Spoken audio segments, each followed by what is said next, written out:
Assalamu alaikum and good evening, everyone. So today we are going to start with D part 2. And D part is basically about partition coefficient KPC. 500 gram of Q is shaken with a mixture of 100 centimeter cube of water and 100 centimeter cube of hexane at 298 Kelvin, left until there is no further change in concentration. Okay. Calculate the mass of Q dissolved in water. Okay. If you see over here in the first part, they have given you that the substance Q has a KPC value between hexane and water is 7.84. And then they have told you Q is more soluble in hexane than it's in water. So see, this will help you to identify if I will write the KPC expression. So in that KPC expression, that Q in hexane must be in the numerator and Q in water must be in the denominator. Why? Because if it's the ratio only, right? And if it's the ratio, and in that ratio, the value is 7.84. So it's greater than 1. So the 7.84 is a greater value than the 1. So it means that hexane Q would in hexane would be in the denominator because they have told you that it is more soluble in hexane. Is this understandable to all of you?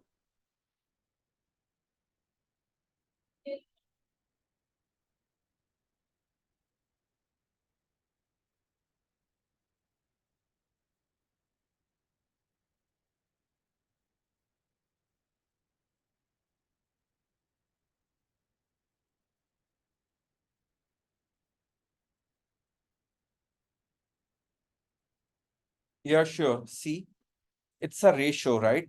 That the concentration in one solvent divided by concentration in the other solvent. And they have given you that its KPC value is 7.84. And they have told you that it is more soluble in hexane. So if it's in more soluble in hexane, so it means that this value must be greater and this value must be smaller. And if we kept the value which is greater in the numerator and the value which is smaller in the denominator, then obviously we are going to get the answer greater than 1. Is it clear?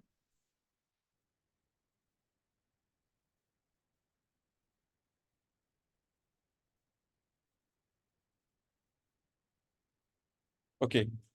Now, they are saying that 5 gram of Q is shaken with a mixture of 100 centimeter cube of water and 100 centimeter cube of hexane at 298 Kelvin.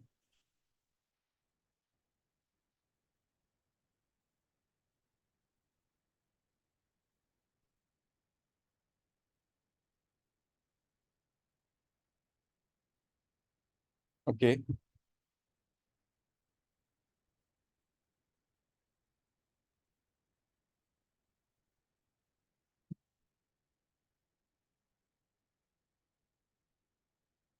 At 298 Kelvin and left until there is no further change in the concentration.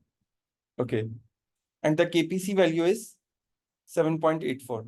So isn't it, I can write this expression like 7.84. The more soluble, it's more soluble in hexane, right? So let me keep it 5 minus x and x for a water. Because if the total amount is 5 and I'm keeping the 5 minus x for a hexane, so the amount which is not dissolved in hexane is the one which is going to dissolve in water, and water is in denominator.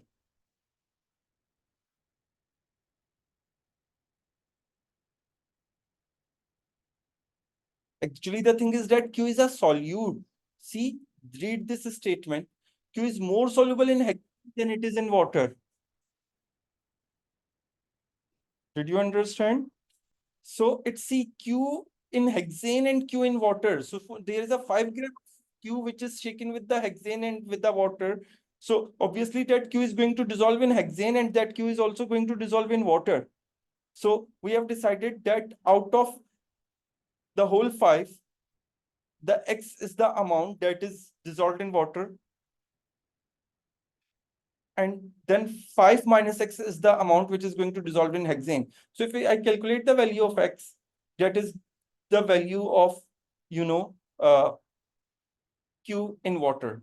So if I solve it, it is going to be 7.84 x is equals to 5 minus x. And then if I move the x on the opposite side, it is going to be 8.84 x is equals to 5. So x is equals to 5 over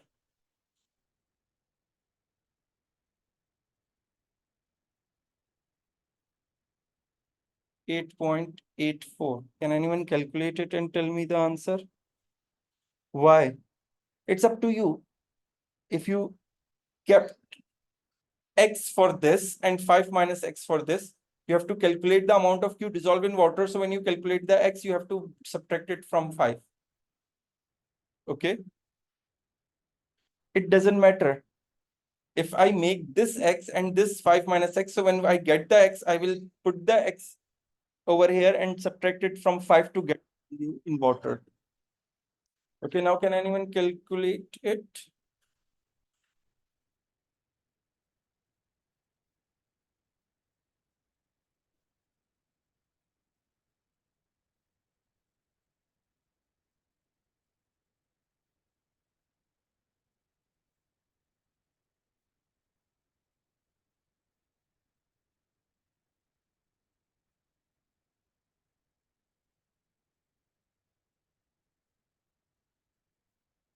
So the mass of Q that is dissolved in water is, yes, thank you. It is 0.566 grams. Thank you, Shri.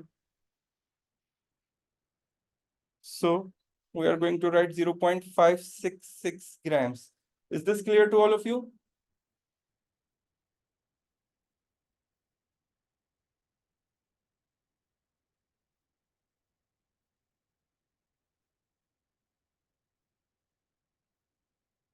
Yes, if anyone of you has any confusion, please ask.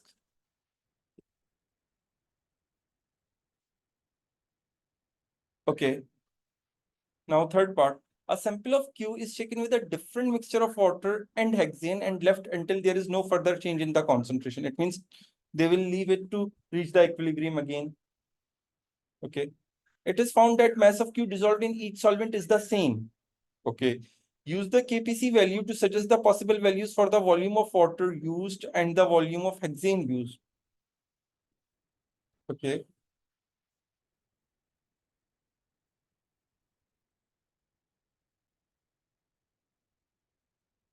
So we have to find the volume of water and volume of hexane in which we get the, equal value of, equal value of the mass dissolved. Okay. So if I do that, for example, that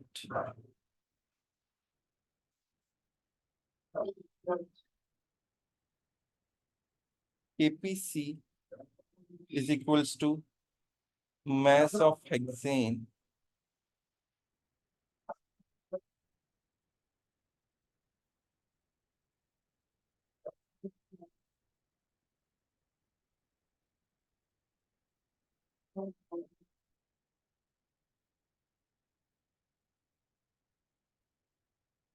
Okay, it's actually very easy. If you see that Q dissolved in hexane divided by Q dissolved in water, the value is 7.84, right? So it means that it is basically 7.84 times 1 is to 1. So that is the ratio of the volumes that you have got that.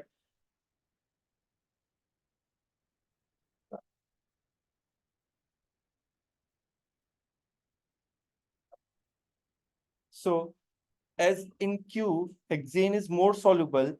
So the volume ratio of water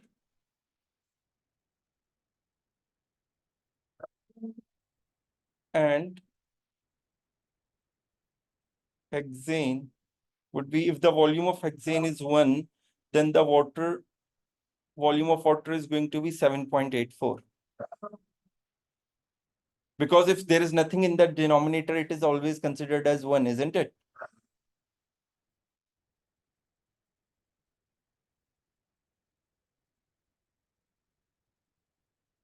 And the volume is always in the Q in hexane, it means the mass of a hexane over water, or over the volume of the mass of a Q over volume of water. Sorry, the mass of a Q over volume of hexane, and then the mass of a Q over volume of a water. So we got this. So you can put any volume which is present in this ratio. For example, if I say that the volume of hexane is 10 centimeter cube, then the volume of water must be 78.4 centimeter cube. The ratio must be 7.84x in any context. If you are representing the volume in this ratio, then it is going to be considered as correct.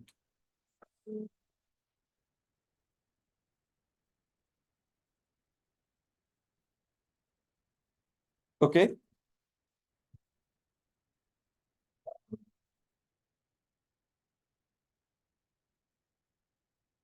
Now,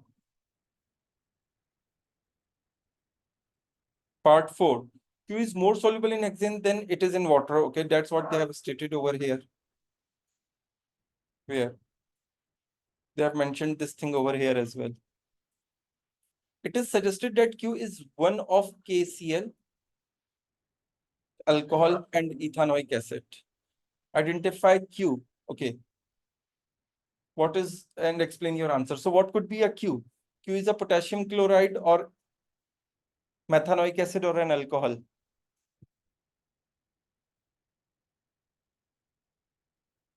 Yes. Why KCl, Shreya? KCl is an ionic compound, so it must be more soluble in water than in hexane, isn't it?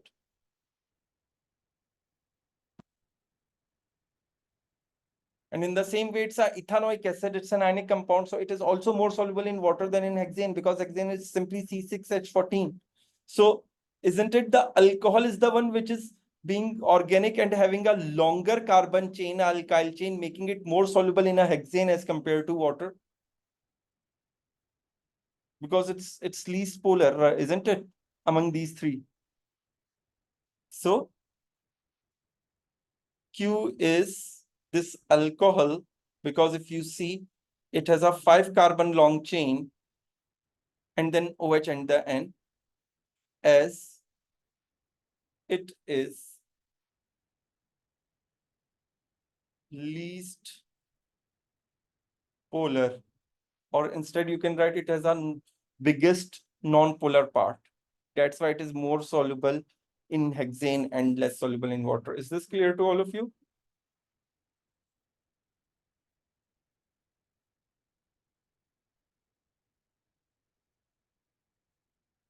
Okay.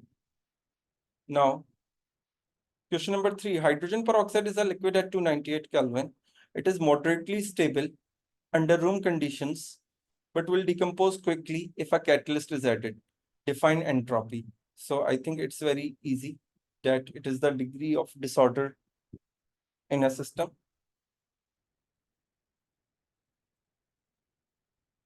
Is the degree of disorderness or randomness in a system. Predict the sign of the standard entropy change of reaction 1. Explain your answer. If you see, there is a liquid and there is a gas, so it means that the product side has a more randomness, more disorder. So it means that the sign would be positive because the entropy or the disorder is increasing. And the explanation would be more or we can write that, yeah, gas is produced from liquid, or you can write more moles of gas on product side, or at right side.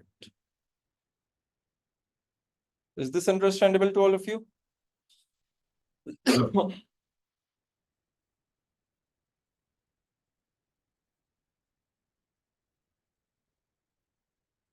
Yes, because see, there is a gas and gas have a more disorder, so the disorder is increasing, right? So if the disorder is increasing, so that's why the sign would be positive.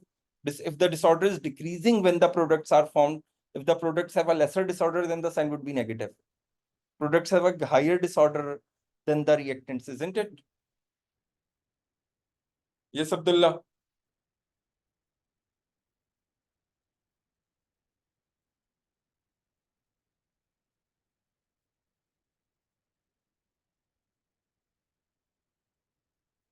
Okay. Now, some bond energy data are shown in table 3.1. Use the table data in table 3.1 to show the enthalpy change of the following reaction is minus 196.1. And see, this question is a typical AS syllabus, that bond energy. Yeah, you can just write the statement that the gases are produced or gases are present on the right side or on the product side.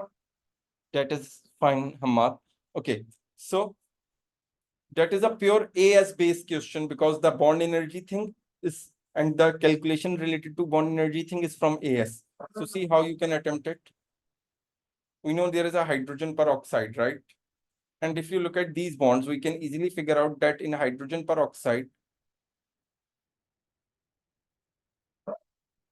and how many moles of hydrogen peroxide are there? 2 moles of hydrogen peroxide are there. And then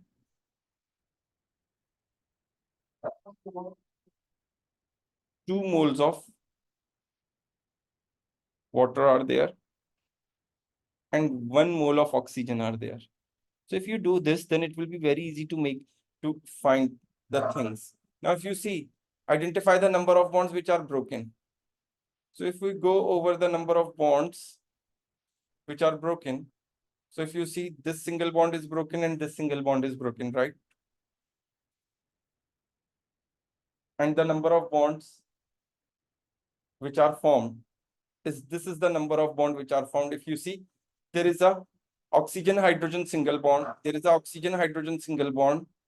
And how many of them? There are 4 oxygen hydrogen single bonds on the reactant side, and there is same 4 oxygen hydrogen bond on the product side, right? 1, 2, 3, 4. So it means these bonds are neither broken nor formed. So we need them. Okay. So how many bonds are broken? 2 bonds are broken, and 2 of them are oxygen single bond. Their bond energy is 150. So I'm going to write 2 times 150. And how many bonds are formed? 1 oxygen single bond is formed, and its bond energy is 496. So 496. If you recall the formula of the enthalpy change, the formula of the enthalpy change using the bond energy values is the one bond broken minus bond formed. So 2 times 150 minus 496. It's 496. And over here, 2 times 150. So it's 300 minus 496. So I think you will get minus 196 kilojoule per mole. Is this understandable to all of you?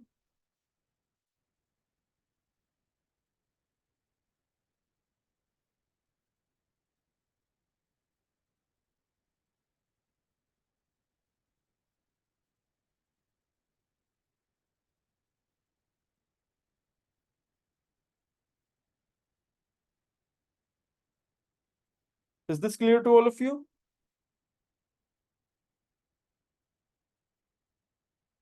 Okay. Now, C part. Some standard entropies are shown in table 3.2. Okay. The enthalpy change and Gibbs free energy change for the following reaction are shown. Okay, delta H is given, delta G is given. Use the given data to calculate the standard entropy of oxygen. Okay. So to find the entropy of oxygen, first we need the entropy change, right? And for an entropy change, we use this expression that Gibbs free energy is equals to delta H minus T delta S. So if I rearrange the equation, it is going to be delta S delta H minus delta G over minus T. So we are going to get the entropy change. So the entropy change would be delta H is minus 196, minus makes it plus 238 over minus T. What is the temperature they have given? It's a standard, so it means it's 25 degrees Celsius, and which is in Kelvin minus 298 Kelvin. So can anyone solve it and tell me the answer, please?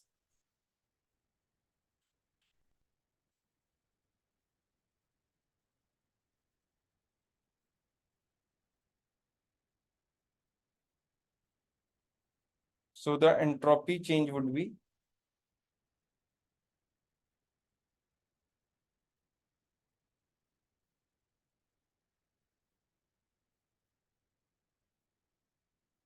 is it minus or positive? Yes, Ahmad and Shrey, can you confirm?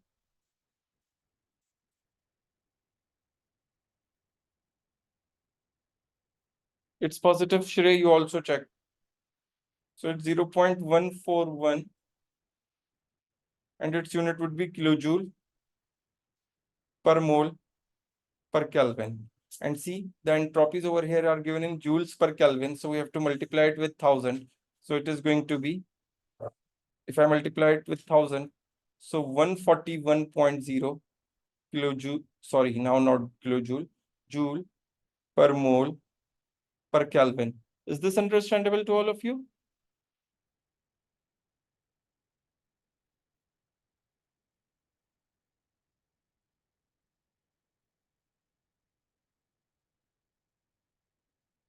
Yes.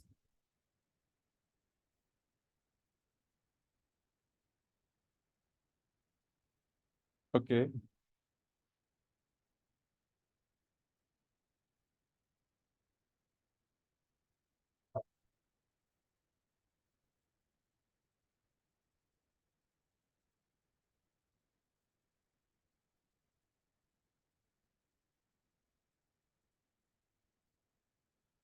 Okay.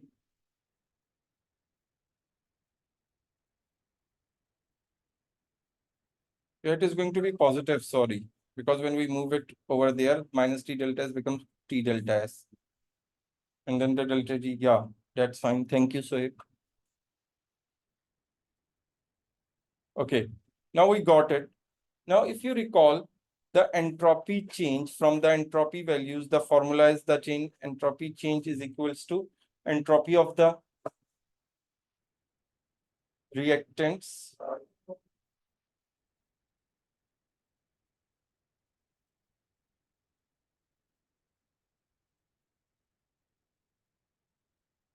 minus entropy of product, right? No, it's reactant by it's product minus reactant. So the entropy of a product minus entropy of the reactant. So the entropy of product, we have a water and oxygen. So there are 2 moles of water. So it is going to be twice 2.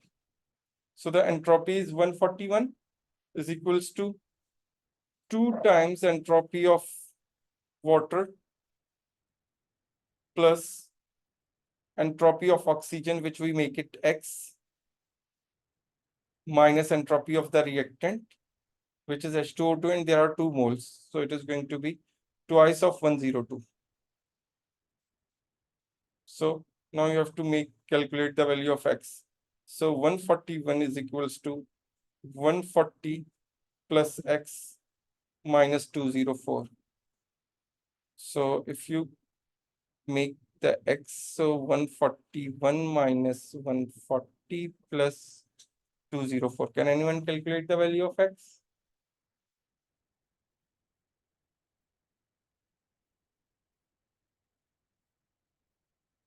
It is 1, and isn't it going to be 205? Right? So we got the entropy of oxygen, which is 205. Okay. Now part D.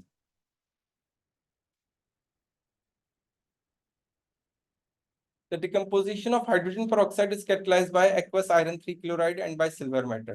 Identify which of these two catalysts act as a homogeneous catalyst. Explain your answer. C.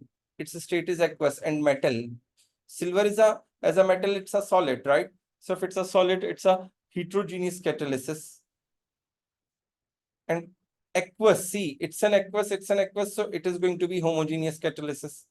So the homogeneous catalyst is going to be aqueous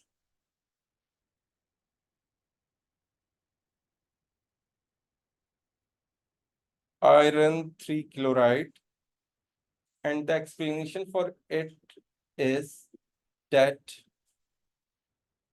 H2O2 and aqueous iron 3 chloride.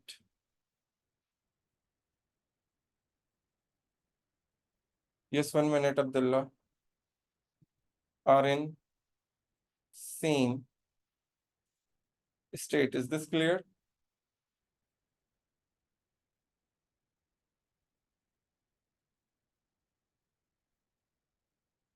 Which one, Abdullah? You are talking about this one?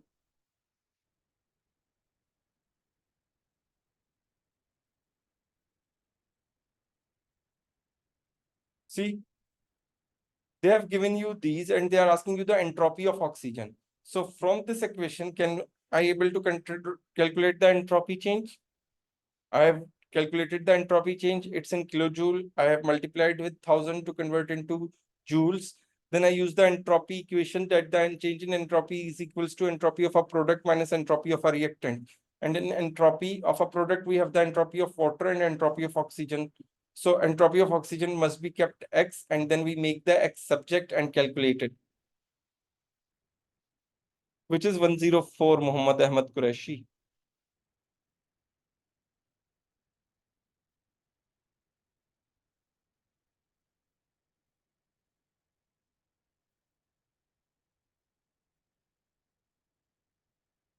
Yes, it's 204.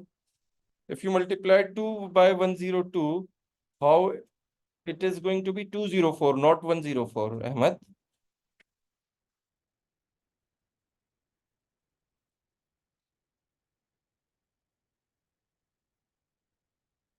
Okay, just give me a minute, please.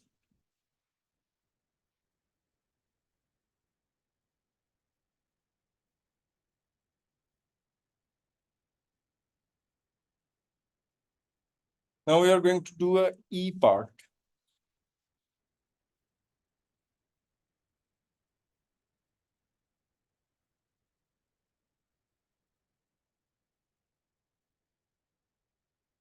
Okay.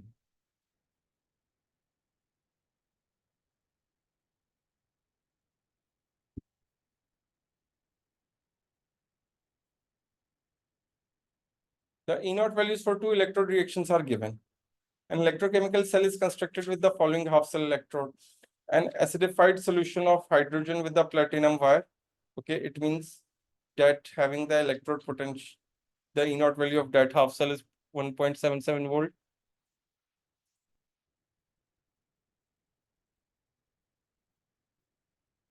Chromium 2 ions mixed with the chromium 3 ions with a platinum wire. Okay, and it is going to be minus 0.41 volt. Okay.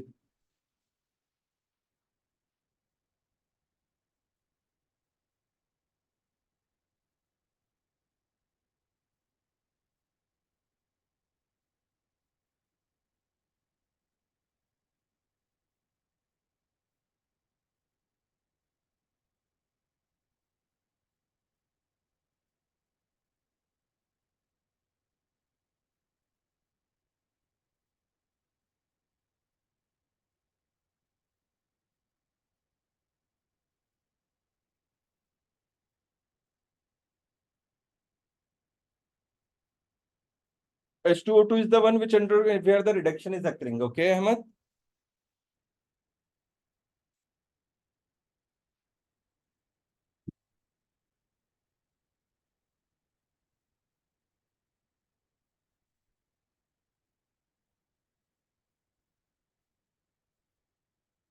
Okay. Now they are asking, identify the positive half cell and calculate the cell potential. Okay. So the positive half cell is this one, H2O2, because here reduction is occurring and here oxidation is occurring. Calculate the E naught cell. For E naught cell, if you recall the expression, E naught cell would be cell where the reduction occurs minus half cell where the oxidation occurs. So it means 1.77 minus 0.41. So it is going to be plus. So 1.77 plus 0.41.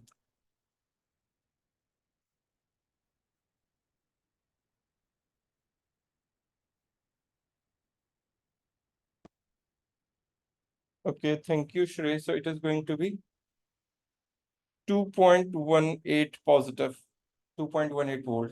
Is this clear to all of you? Now, what they are saying, calculate the value of Gibbs free energy for the cell reaction that occurs per mole of H2O2. So for the Gibbs free energy, we have this expression that Gibbs free energy is equals to N times F E naught cell. Okay, per H2O2 molecule. So if you see per H2O2 molecule, the number of electrons transfer are 2. So it is going to be 2. We know the value of Faraday. It is 96500, and it's a minus sign over here. Sorry.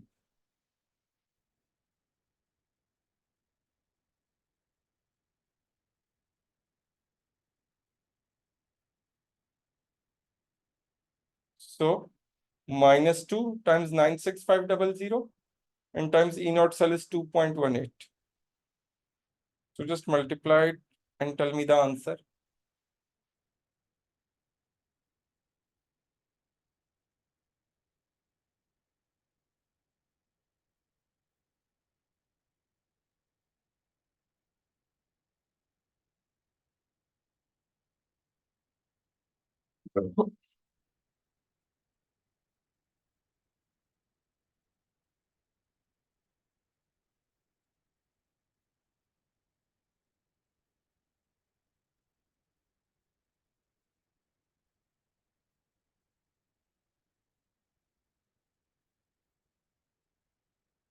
Okay, and here they have given in a kilojoule per mole, but the answer which you got over here, that is minus 420,740. It's in joules per mole. So in kilojoules per mole, it is going to be minus 420.7 kilojoule per mole. Is this clear?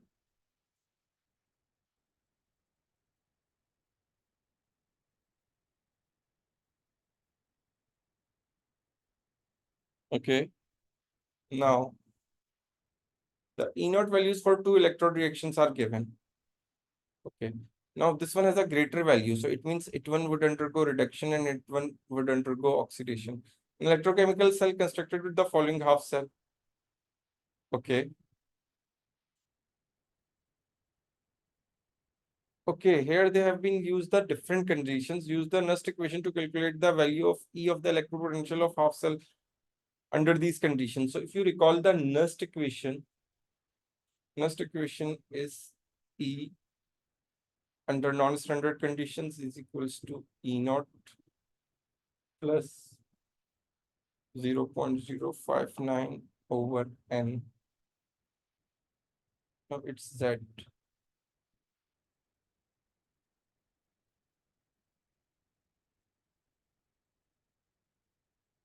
times log to the base 10 concentration of oxidized times concentration of reduced.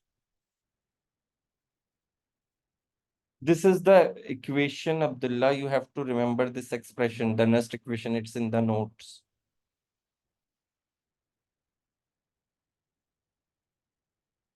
So if you see, this one has a lesser oxidation number. This one has the greater oxidation number. So the oxidized species is going to be cobalt 3 positive, and the reduced species is going to be cobalt 2 positive. Okay, this one is the reduced species, this one is the oxidized species, and the number of electron is going to be Z. And this is E naught. So E is equals to 1.82 plus 0.059 over 1 times log 10. Cobalt 3 positive has a concentration of 0.02 over cobalt 2 positive has a concentration of 2. Put the values and calculate it and tell me the answer, please.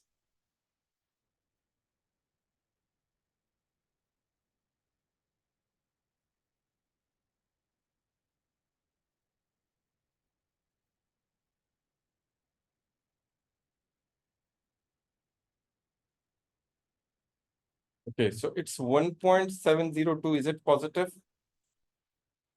So see, here give, they have tricked the students. So under standard conditions, its value is 1.82. So it means it is going reduction. But here, its value gets lower than this one. So now, this one undergo reduction and this one undergo oxidation. So if this one undergo oxidation, so we are going to flip this equation because here oxidation would occur. So, and see, there are 2 electrons and there is a 1 electron. So we have to multiply this by 2, and then beside this, we have to flip the equation. So it is going to be 2 moles of cobalt 2 positive reacting with H2O2 and reacting with 2 hydrogens. So as I have multiplied it with 2 and flipped it, so the electrons would be cancelled out. On the other side, we will get 2 moles of cobalt 3 positive ions and then 2 moles of H2O. So that will be our net equation. Is this clear to all of you?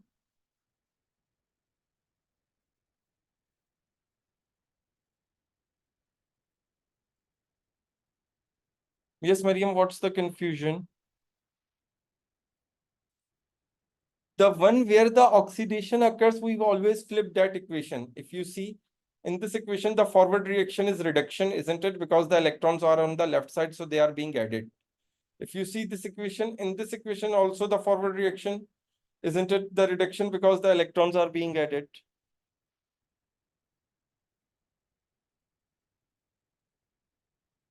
Which one?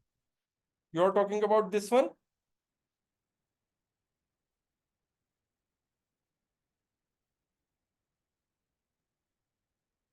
So you will calculate it in the calculator and find out whether you are getting the positive sign or a negative sign. Okay.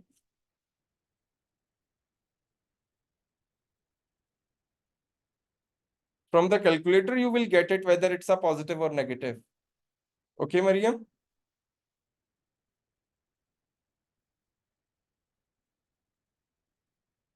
Okay, is there anything you want to understand?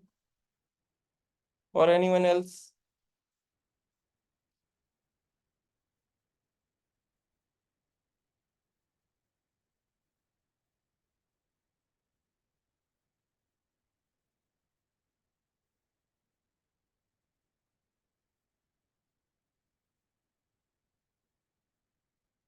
Okay.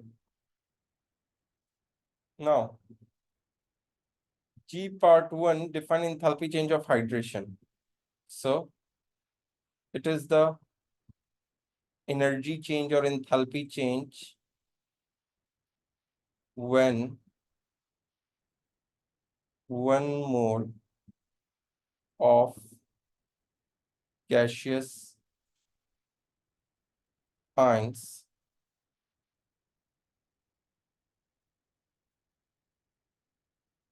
dissolves in water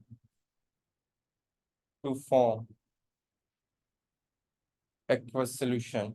And there is no need to write under standard conditions because they haven't asked you about the standard enthalpy change of hydration. Okay.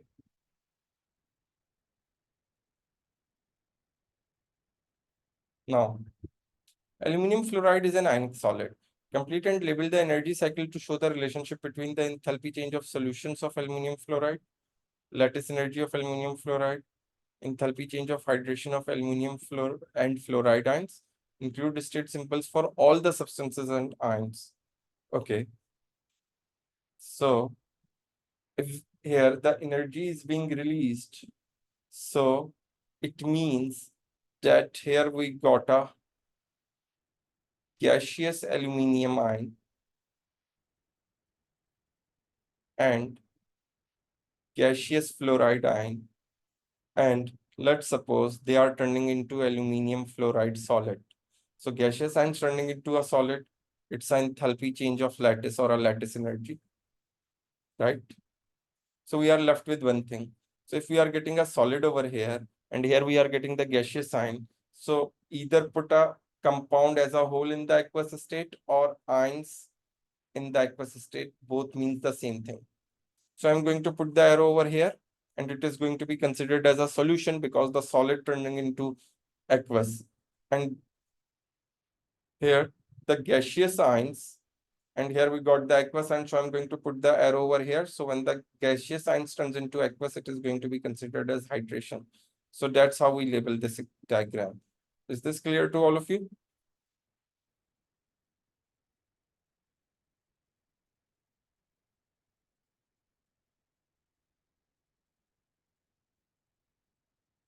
Okay. Now, relevant data for question are given. Enthalpy change of solution. Okay. Enthalpy change of hydration of aluminum and enthalpy change of hydration of fluoride. Use the data and your cycle to calculate the lattice energy. Okay. If you look at the cycle, isn't it these two are in one direction? Because as these gaseous signs are turning into solid and that's a solid is turning into aqueous signs, and this is in the opposite direction, that here they are directly converted into aqueous signs. So from this, I can make the equation that the enthalpy change of hydration is equals to lattice energy plus enthalpy change of solution, and they are asking you to calculate the lattice energy, right? So the lattice energy would be equals to, I will shift the solution over here, enthalpy change of hydration minus enthalpy change of solution. So the enthalpy change of hydration is, we have a hydration, and see in the compound there are 3 fluoride, so we are going to make it times 3. So the enthalpy change of hydration of aluminum is minus 4690, right? Then plus the other hydration is minus 506, but it's 3 times minus 506 because there are 3 moles of fluoride ion in AlF3. Then minus solution, which is minus 209. So can anyone calculate it and tell me the answer, please?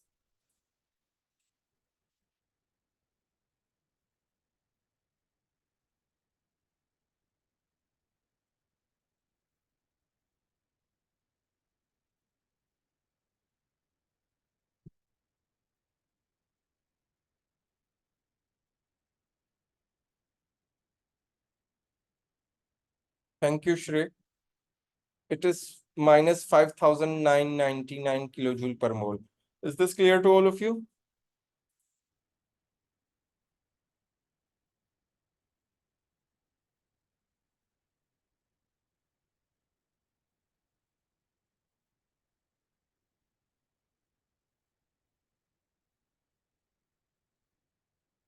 Yes, the one which, see, it's directly converting. It's from Hess's cycle that you have studying since AS level.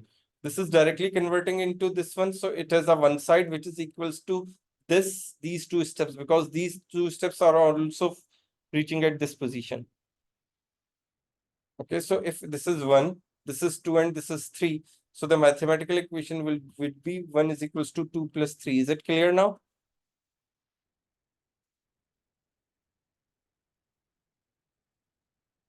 Yes, if any one of you has any confusion till here, please ask.